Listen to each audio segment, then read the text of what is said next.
Radio Ijwi ry'Amerika isamira na Washington DC mu Kirundi no mu Kinyarwanda. Mwaramutse inshuti bakunze muzindukanye natwe mu biganiro vya kino gitondo. Kuri mikro muri kumwe na Jodiane Ninahazwe ngiye kubashikiriza amakuru tubafitiye tukayahera ku yagezeho ijya nino kwisi na mugenzi wacu Aloise Bigirimana. Urakoze Diane, turibanda cyane ku makuru avugwa ku mugabane wa Afrika. Abajeje umutekano muri Sudani bararashe bakoresheje amasasu yica bongera batera ivyuka bikoroza amosozi ku banyagihugu bari mu myiyerekano basaba ubutegetsi kugendera kuri demokarasi. Hari ku musi wa gatandatu hafuye abantu bashika kuri batandatu. Ishirahamwe ry'abaganga muri Sudani ryavuze ko abantu 5 biciwe ku mugwa mukuru Khartoum no mu gisagara ca Omdurman. Bavuze kandi ko abandi batari bake bakomeretse. Iyi myiyerekano yo ku munsi wa gatandatu yabaye inyuma y'iminsi ibiri General Abdel Fattah al-Burhan arongoye akagwi k'abasirikare batembagaje ubutegetsi yigenye kuba umukuru wa leta mfata kibanza. Abantu bakekwa kuba intagondwa z'abajihadiste barisha abajandarume bashika kuri 19 hamwe n'umusivili umwe mu gitero bakoze mu gatondo ka kare ejo ku munsi w'Imana mu buraruko bwa Burkina Faso. Ibitero by'abajihadiste hamwe n'imitego ku mabarabara byitirirwa imihari ishamikiye ku muhari w'iterabwoba wa leta ya Kisilamu hamwe na Al-Qaeda bimaze guhitana abantu barenga 200,000 hamwe n'abarenga 1,400,000 bamaze guta ingo zabo muri Burkina Faso. Mu ndwi iheze abanyepolitike batavuga rumwe n'ubutegetsi muri ico gihugu basabye leta guhangana mu buryo buboneka no gutuza iyo mirwi y'abicanyi, bagabisha ko bashobora kuzokwihereza amabarabara mu gihe atacohinduka mu bijanye n'umutekano mu gihugu. Ahandi havugwa ibitero by'abajihadiste ni muri Mali. Abasirikare 4 b'ico gihugu barishwe n'abakekwa kuba abajihadiste ejo ku munsi w'Imana, abandi 14 barakomereka mu buraruko bushira ubuseruko umugwa mukuru Bamako hafi y'urubibe na Mauritania nk'uko byavuzwe n'igisirikare hamwe n'imbuga ngurukana bumenyi. Mali imaze imyaka igwana n'intagondwa z'abayisilamu batanguye intambara mu buraruko bw'ico gihugu mu 2012 imbere yo kwitandukira mu bihugu bibanyi Burkina Faso na Niger. Abantu 1000 barishwe, abandi 100,000 baratingo zabo baromoka. Ubwicanyi buracabandanya n'ubu naho amakungu yarungitseyo inteko zirimwo iza ONU, iz'Abafaransa hamwe n'iza Afrika. Muri Libya, umuhungu wa Muammar Gaddafi yahoze ari perezida w'ico gihugu ari mu bazohiganirwa mu matora y'umukuru w'igihugu ategekanijwe muri Libya mu kwezi kwa12 uyu mwaka. Saif al-Islam al-Gaddafi w'imyaka 49 mu bazo kwitoza niwe azwi cyane. Abandi bamaze kumenyekana ko bazokwitoreza ikibanza cy'umukuru w'igihugu muri Libya barimo Khalifa Haftar ari mu ntwazangabo nkuru z'igihugu, umushikiranganje wa mbere Abdulhamid al-Deibat hamwe n'umuvugizi w'inama nshingamateka Aguila Saleh. Nayo ku mugabane wa Buraya abimukira barenga 600 bagweriyemwo abanyemisiri barashitse mu manuko bw'Ubutaliyano mu masaha 72 aheze barondera ubuzima bwiza ku mugabane wa Buraya. Abategetsi babivuze ejo ku munsi w'Imana mu gihe akarere ka Buraya kari mu bihe by'imbeho nyinshi. Ubutaliyano bumaze iminsi bubona ubwato butwaye abimukira bwiyongera mu mazi yabwo. Ibi byatumye leta y'umushikiranganje wa mbere Mario Draghi isinyanira amasezerano n'ibindi bihugu bigize ubumwe bwa Buraya ku kuntu botorera umuti hamwe w'ico kibazo c'abimukira bisuka ku bwishi kuri uwo mugabane. Gushikaho ukwezi kwa 11 kugeza ubu abimukira 57,833 nibo bamaze kugerera mu Butaliyano uyu mwaka, ugereranije 31,200 bashitseyo mu gihe nk'iki nyene mu mwaka wa 2020 uheze.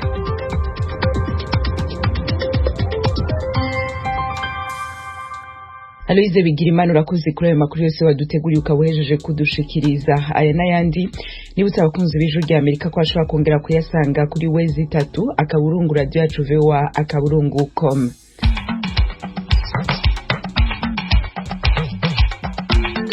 Nongere ndabashimire ko mwandanya kumviriza Ijwi rya Amerika isamira na Washington DC mu Kirundi no mu Kinyarwanda. Mu Burundi muriko mutwumva ku mirongo migufi ya shortwave kuri metero 25, 31 na 41. Mu Rwanda turi kuri FM 104 n'ibice bitatu y'Ijwi rya Amerika. Ikaze inshuti bakunzi b'Ijwi rya Amerika mu gice ca kabiri ecano makuru. Abarimyi b'ibiraya mu gihugu cy'u Rwanda bavuga ko bakorera uruhombo bivuye ku biciro bashorerwa ko ico gitegwa bidahwanye n'amafaranga bavuga ko baba bakoresheje. Bose baremerwa ko umuhinzi ari mu kugwamo kugeza ubu ngubu. Nko ku rwego rw'ibirayi bya Kinigi, ikiro cy'ibirayi kimwe kiboneke gihagarara amafaranga 190. Ayo ni igishoro. Uyu munsi ari guhabwa 175. Uyu ni Jean Paul Munyakazi, umuvugizi w'ishirahamwe Imbaraga rihurikiyemo abarimyi n'aborozi mu Rwanda. Ino nkuru iri muzo tugaruka ko handi hato tunabafitiye n'amakuru agezweho mu gisata ca sport mu Rwanda no mu Burundi.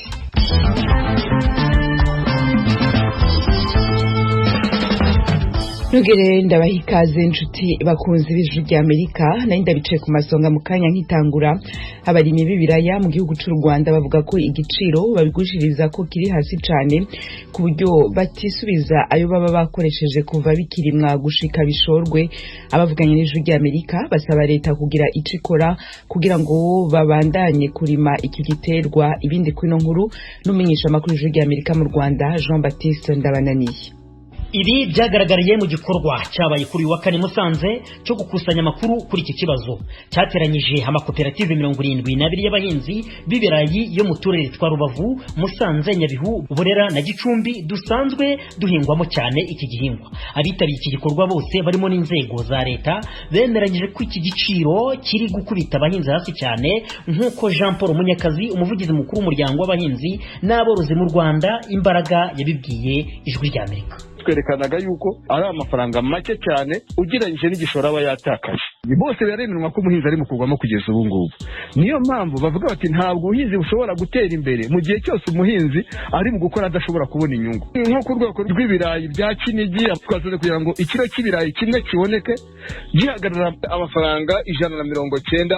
Ayo ni igishoro. Uyu munsi ari guhabwa 175. Umucuruzi we twasanze ari mu gucuruza hagati y'amafaranga 240 no hejuru ya 300 ahubwo we. Igikomeye rero cyari kirimo nuko asangaga n'amafaranga baho umuhinzi bongera bakagenda bagahenda umuguzi. Charlotte wambaye neza kuri amakoperative y'abahinzi b'ibirayi bakanakusanya umusaruro mu karere ka Rubavu. Anakuriye amahuriro yose y'ibirayi mu rwego rw'igihugu. Yatubwiye ko igiciro kitiyongeye hari abahinzi batabasha gukomeza guhinga ibirayi. Tugura umuti duhenzwe. Ubu detane igeze ku 105 ibiro 25. Ikiro ni 4,400. Abahinzi benshi ntabwo twakomeza kabisa twabinanirwa. Abahinzi dukeneye umucuruzi ariko n'umucuruzi nawe atadufite ntabwo yakora. Koperative y'abahinzi b'ibirayi mu murenge wa Karago Nyabihu ivuga ko iki gihingwa kimaze kwiteza imbere ku buryo bufatika. Chantal Nyirasafari, perezida w'iyo koperative Cooptica, niwe ubanza. Abantu bari muri koperative bamenye buno buryo. Tunafite byose nta kintu tubuze, inzara twari isezere naguze mwinka ebyiri. Izo 700,000 mbanye mu buhinzi nungutse n'isambu. Naguze miliyoni n'ibihumbi 100. Naguzemo ishyamba ry'ibihumbi 500. Nari ndi umukene ndi mu cyiciro cya mbere. Nari nasabye ngo banshyire muri ba. Umwana nahisemo ha miliyoni 1 n'igice. Ariko waragujije. Oya, tanguzanye nasabye kuko mu birayi namaze kwigurira akabanza gahagaze miliyoni 3 n'igice. Ara mu byangabo n'ubu ngubu nshaka kukiga masters. Ubwo buryo no guhinga ibirayi ku mirongo itambitse, uburyo buvugwaho kuzamura umusaruro cyane. Ibyo bavuga ko babigezeho mu gihe kiri munsi y'imyaka 2. Twabajije Munyakazi impamvu abahinzi bavuga ko bari guhombywa n'igiciro cy'ibirayi kandi hari abemeza ko bamaze gutera imbere. Yasubije muri aya magambo. Navuga yuko icyo bagaragazaga nuko bashobora kubona umusaruro mwinshi ku buso butoya. Nibyo koko berekanaga yuko bateye imbere. Ariko icyo nagira ngo nkwibutse yuko abari babifite muri icyo gihe ibirayi ibirayi byari biri kugura igiciro cyiza. Kinigi bari kugurirwa kwa hagati y'amafaranga 250 n'amafaranga 270. Nawe yavuze ko abahinzi b'ibirayi bahagarika kubihinga igiciro kidahindutse. Gusa yongeyeho ko leta itashyigikira ko iki kibazo gikomeza. Harimo risiki ikomeye rero igihe umuhinzi atari mu kubonamo inyungu yuko ashobora kwirukira akaba yajya mu bundi buhinzi butandukanye. Aho rero ntabwo leta ishobora kwemera yuko bigeze aho ngaho, natwe nk'imiryango y'abahinzi ntabwo twashyigikira yuko umuhinzi agera ku rwego rw'uko yareka gukomeza ubuhinzi. Ikindi gikomeye nuko dufite amahirwe, leta irabyumva cyane, igiciro ari mu guhabwa uyu munsi uko bigenda kose igomba kuzarangira inama igiciro cy'umuhinzi cyiyongereye. Yongeraho ko iki kibazo cyari gisanzwe kiba rimwe na rimwe ko kizamuye cyane ubu bitewe n'uko imbaraga wabahuguriye kubara igishoro mu mpera z'umwaka ushize, bityo ko aribyo byatumye basobanukirwa ko bahomba cyane. Iyo nama yabaye kuri uyu wa gatanu i Musanze n'ubundi yitabiwe n'inzego zinyuranye zirimo Minisiteri y'Ubucuruzi n'Inganda, Minisiteri y'Ubuhinzi n'Ubworozi, Minisiteri y'Ubutegetsi bw'Igihugu, imbaraga abahinzi b'ibirayi n'abacuruzi babyo. Hemejwe ibiciro kuri buri bwoko bw'ibirayi. Urugero, umuhinzi azajya ahabwa amafaranga 225 ku kilo cy'ibirayi bya Kinigi. Mu Nzovu mu mujyi wa Kigali aho amakamyo y'abacuruzi b'ibirayi abipakururira, ababiharangurira bazajya bishyura 255 ku kilo cy'ibirayi bya Kinigi, bakigurisha umuguzi wa nyuma ku mafaranga atarenze 300. Munyakazi yatubwiye ko abacuruzi b'ibirayi mu turere duhinga ibirayi bashobora kugurisha munsi y'iki giciro cya Kigali kubera amafaranga y'ubwikorezi abari makeya kubi Kigali.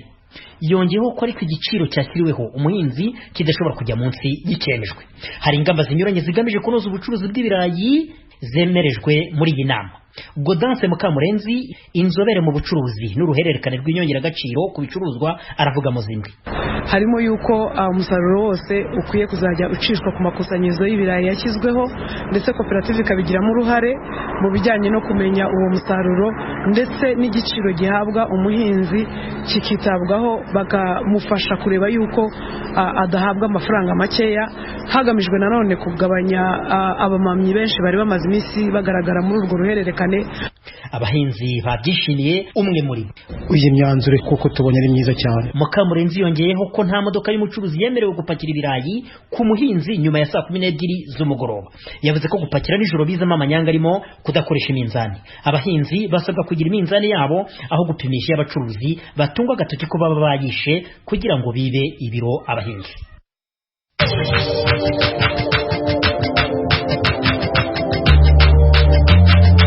Umwe gusa uramenya amakuru y'Afrika kuri Radio Ijwi ry'Amerika buri munsi. Kurikira video y'umunota umwe ku Ijwi ry'Amerika. Ni ku rubuga rwa Facebook rw'Ijwi ry'Amerika. Adresse ni VOA Radio Yacu. Video y'umunota umwe gusa, inkuru nyamukuru kuri Afrika. Radio Yacu.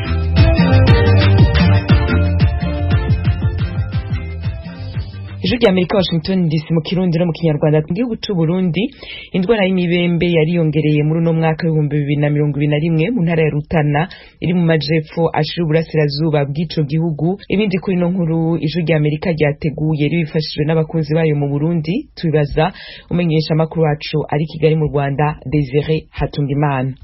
Amakuru ava mu buyobozi bw'intara y'ubuvuzi ya Rutana aremeza ko indwara y'imibembe ibandanya kwibonekeza muri iyo ntara iri mu banuko bushira ubuseruko bw'u Burundi ihanurwe n'igihugu ca Tanzania. Urongo iyo ntara y'ubuvuzi ivugwamwo iyo ndwara bamwe bita akaranda kuva kera na rindi, yabwiye abakunzi b'Ijwi ry'Amerika ko hari abanyarutana badahuta bamenya ko banduye iyo ndwara. Muganga Yohakimu Barakenguza asigura bimwe mu bimenyetso vy'iyo ndwara. Mu ntango nta bimenyetso aba yumva, uretse gusa ko afise ibara riri ku rukoba bitamubabaza kandi atajya yumva. Mugabo bukebuke ko imyaka ihaca yanigera itera iyo ndwara iguma yigwiza mu mubiri, bukebuke atangura kutumva mu ntoke, kutumva ku mano, kuvuga ya ndwara bamaze gufata ya miti nyurabwenge, bigatuma rero atumva n'umukozeko canke naho ikintu cyo muzibura ntiyumve n'ikintu na kimwe. Mu nyuma rero hataba gafatwa n'amaso, umuntu agahuma mu maso kamengana igihume, bigeze kure gose rero atangira gucika intoki,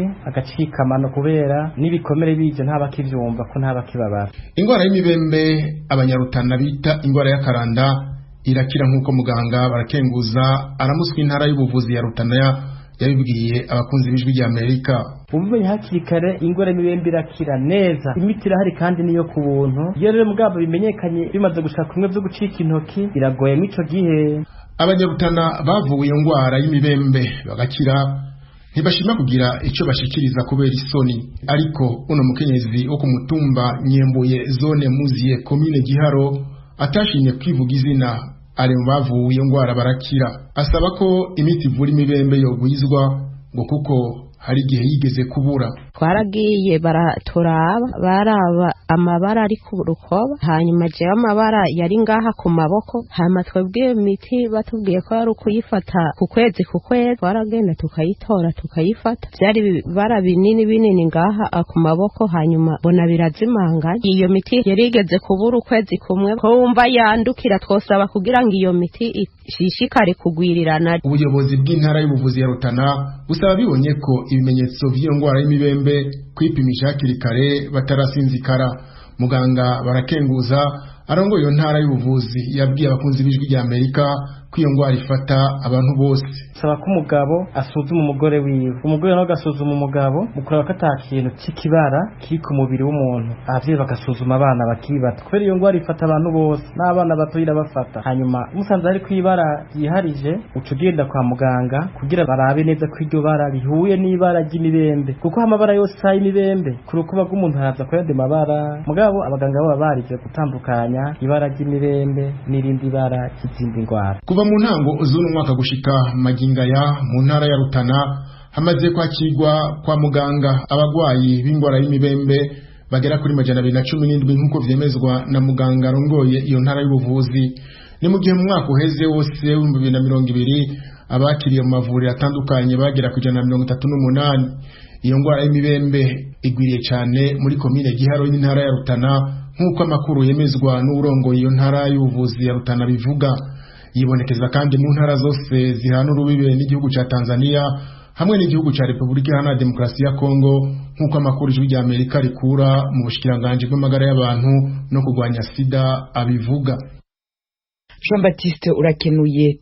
Tubandanyirize muri Republika Demokarasi ya Kongo aho abarundi bahungiye mu kambi ya Rusenda babeshejeho n'imirimo yo kurima no gukora amakara, bavuga ko bahangayikishijwe n'umutekano muke urangwa aho bakorera. Inkuru irambuye n'umenyesha makuru y'ijwi Amerika ari mu Rusenda Vedaste Ngabo.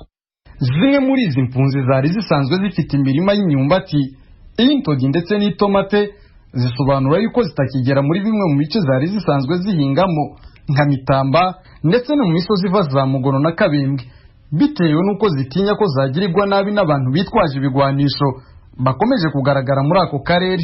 Twebwe tugiye mu murima turahohoterwa, kurutohoterwa nuko tugeze batanya kudufata ku ngufu tugakubitwa, urumva no gusoma isome ntitukigenda gusoroma kubera iki kwambugwa igihuru, gufatwa ku ngufu, totezwa, gukubitwa, waba utabahaye ugasanga ingorane ziraje ugasigara wabaye ubureti kubera ufatwa ku ngufu. Mu misozi ihanamiye mu nkambi ya Rusenda natwe turabarimyi turimo twagenda kurima kubera umutekano twagenda bakatwiruka batwirutse ko amasuka turaka, abagore bafatwa ku ngufu n'abagabo bakabafata ku ngufu babashirana mu karere tutazi. Icyo dusaba nuko tworonka umutekano tukaza twagenda mu mashamba yacu kurima kubera niho tukura buraro n'uburabo. Nikiza David ni impunzi yo muri iyi nkambi asanzwe atunzwe n'umurimo wo gutwika amakara. Yemeza yuko kubera ibibazo by'umutekano muke byatumye umurimo yakoraga udindira. Hari igihe tuga ruguru mu ipori tugahura n'ibibazo, bamwe tukiruka akazi warugiye gukora ntugakora uwo munsi abana bakarara inzara cyangwa bamwe bakagwara bakabura nk'ibinini byo kuza kubagurira. Hari abantu rero usanga dushaka dukora akazi kamwe gatandukanye dusha amakara uturira ifuru kubera wabuze inzira zo kuza kuyiraba, gasanga ifuru yose yazikiye yacitse umunyota, n'igihe yazana amwe akanyagwa mu nzira yandi bakayatwara kumva z'umutekano muke uri mu nzira. Nimusanzwe ngo tukwanira twakora nk'umutekano mu kayira iyo turiko turaza gukora turahura n'ibibazo byinshi cyane, imipanga bigatwagwa, amashoka bagafata. Impunzi zo muri iyi nkambi inyinshi zari zisanzwe zitunzwe n'ubuhinzi kubera imfashanyo y'amafaranga yo kugura ibifungurwa zari zisanzwe zihabwa n'ishyirahamwe by'umuryango w'abibumbye ryita ibiribwa bya PAM ari nkeya. Zivuga yuko kubera zitageraho zari zisanzwe zikorera imirimo byatumye ibiciro byo gukodesha amasambu ari hafi y'inkambi biduga. Misago Filipo numwe mu barimyi bo mu nkambi ya Rusenda. Ahantu hasigaye hashikwa n'ahantu hagufi cyane wa ruguru udashikana ku ruzi aho hantu nayo icace kivamwo haciye hazimba gose ku buryo kare yari ku bihumbi 200 ubushoboka bose ni 35 cyangwa 40 ukayibura kabisa uba barimye turi mu kangarateri twabuze rucira nayo tumirana ukuri dusaba no kuri ubwa mbere na mbere ho leta ya Kongo ari nayo yatwakiriye kuyogerageza ikaraba ikibazo cy'umutekano no kuri kikirukirwa uburyo bwose. Umutekano mu misozi hana minkambi ya Rusenda watangiye guhungabana bikomeye kuva tariki ya 13 y'ukwezi gushize biturutse ku migwano y'imitwe yitwaje ibigwanisho yasenya akarere ka Bibogobogo. Igisirikare cya Kongo kivuga yuko cyatumye abasirikare muri bimwe mu bice byo mu Bibogobogo na za Mugono na Kabembwe byari byarigaruriwe n'imitwe yitwaje ibigwanisho y'abamayimayi. Kuri ubu igisirikare cya Kongo n'ingabo za MONUSCO nibo bacungiye umutekano bamwe mu baturage bahungutse bari Bibogobogo, kandi iki gisirikare kiri gukangurira abandi baturage batarahunguka kugaruka muri ako karere kuko hari agahenge k'amahoro. Vedatse Ngabo ku bwaragijwe rya Amerika Rusenda mu ntara kivuye.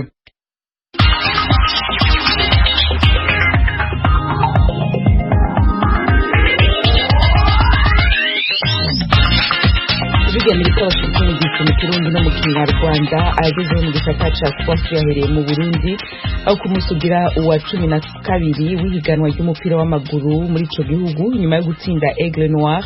Umugwi wa Bumamuru ubandanya gusiga iyindi mirwi mu rukino rwa kivandimwe rwaraye rubereye muri Turkey. Uburundi bwatsinze Birmanie ibitsindo 2-1. Izi nkuru zose tuzibaza Desire Hatungimana akoresha rya Amerika i Kigali mu Rwanda. Ugo rukino rwabereye mu gisagara ca Antalya mu gihugu ca Turkiya rwahaye akaryo abakinyi basanzwe bakina ku mugabane wa Burayi kuronka urukino rwa kivandimwe na Ligi Burundi atamahiganwa muri kino gihe buriko burakina.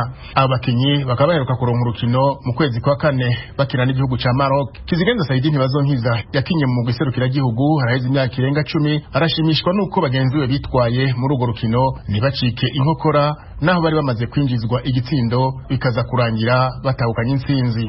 Chambe na mbere ngumushimira abakinyi bose kuko bitanze vraiment ni biyumviye ko ari match amical on dirait c'était match officiel, kandi mwabonye ko naho twari twasinde igitsindo kimwe mugabo wabonye ko twaje ibitsindo byinshi cyane premier mi-temps mugabo wabonye ukuntu bariko rakina nk'abana umuntu ushaka minutes bariko barita hasi niyo ari system yaho kubera bamaze gusenda kimwe bakibaza ko birahejeje mugabo babonye ko impanuro z'umumenyereza atubwiye muri deuxième mi-temps turi concentré kwanza turekane na arbitre n'ibyo bagwa hasi tureke mugabo tongera ingufu tube ko toronga igisindo cyakaye. Donc wabonye ko twagerageje twasinze Imana ishimwe ku isinzi y'uno munsi. Uwo mukinyi yamaze imyaka myinshi akina ku mugabane wa Burayi asanga kubona hari abakinyi benshi kandi bakiri bato bakina Burayi bizofasha umugwi serukira gihugu w'u Burundi gutera intambwe ugasubira no mu nkino za Afrika. Wowe nyine ubona ko arabajene kandi bagikomeye, ubonye ko umuntu akinya Buraya nibisigura ko ni professionnel.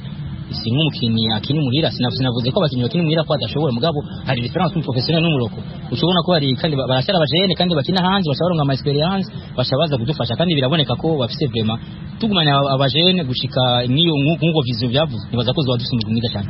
Ugo rukino karakaryo kuri Everard Kuriyo arongoye ishirahamwe ry'umupira w'amaguru mu Burundi ko gushimira abakinyi b'intamba mu rugamba bashikanye umugwi mu nkino za Afrika. Kari kandi akaryo ko kubereka uzomusubirira General de Brigade Alexandre Muyenge yondongozi mu gipolisi cy'u Burundi akaba zo kwitoza wenyene mu kibanza cyo kurongora ishirahamwe ry'umupira w'amaguru mu Burundi mu matora azoba itariki 5 z'ukwezi kwa 12 uno mwaka. Ugo rukino rwa kivandimwe ntigwabujije ko ihiganwa ry'umupira w'amaguru mu Burundi ribandanya ku munsi ugira wa 12 kuko abakinyi bakinye muri Turkiya nka bose basanzwe bakina hanze y'u Burundi. Imuyinga Olympic Star yatsinze Vikaro ibitsindo 3-2. Ingozi Kanza United itsinda Messager ku kibuga cayo igitsindo kimwe ku busa.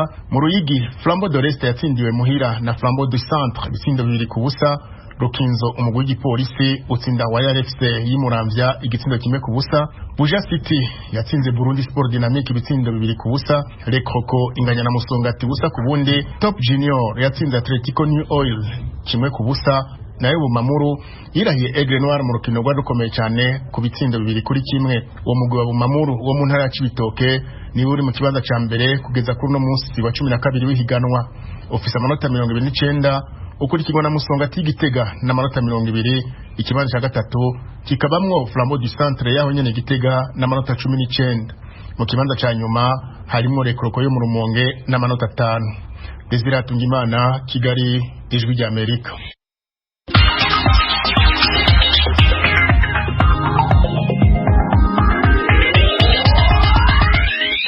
Desire Hatungimana acukurirwa mu ngata na Jean Claude Munyandinda wagiye kutubwira agezeho mu gisata ca sport mu gihugu c'u Rwanda. Mu mupira w'amaguru uyu munsi kuwa mbere guhera saa 9 z'igicamunsi ku isaha y'i Kigali ikipe y'igihugu y'u Rwanda Amavubi irahura n'ikipe y'igihugu ya Kenya Harambee Stars. Ni umukino wa gatandatu ari nawo usoza imikino yo mu itsinda rya gatanu